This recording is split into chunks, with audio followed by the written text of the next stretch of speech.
Hello बच्चों, हमारा question है if force F, length L and time T be considered fundamental units then units of mass will B.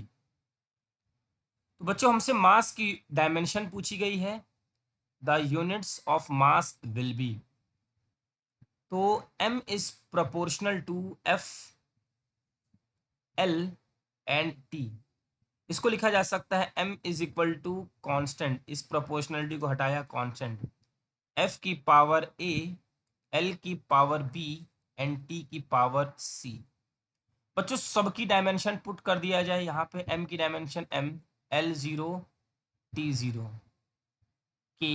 F की dimension होती है M, L, T minus two. बच्चों अगर आपको एफ की डायमेंशन नहीं आती है तो यहाँ से हम कैलकुलेट कर सकते हैं। F is equal to M A, ये होगा M L T minus two. ठीक।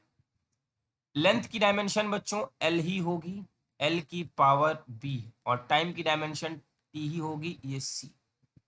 यहां से के लिखा जा सकता है एम की पावर ए,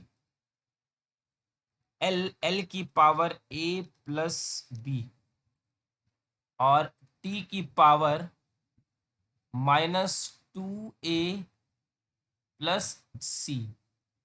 अब बच्चों हमको लेफ्ट हैंड साइड और राइट हैंड साइड को कंपेयर कर देना है। यहाँ पे m की पावर 1 और यहाँ पे m की पावर a, तो a इज इक्वल टू 1। यहाँ पे l की पावर 0 और यहाँ l की पावर a प्लस b, तो a प्लस b हमारा बच्चों 0 हो जाएगा, और a की वैल्यू 1 और b की वैल्यू आ जाएगी -1।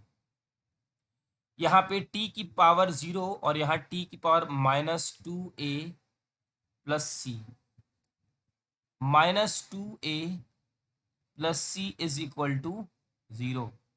-2, बच्चों a की वैल्यू है 1, means 2 into 1 2, plus C is equal to 0, और c is equal to 2।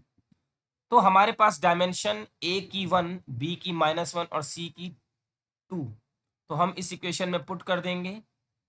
m is equal to k, f की पावर a की वैल्यू है 1, एल बी की पावर -1 और टी की पावर 2। तो m is equal to f, proportional लगा दी m1, l -1 और t 2।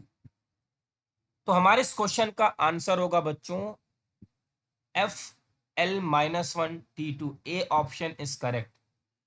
आई होप कि ये इजी सा क्वेश्चन आपको समझ में आ गया होगा। Thank you.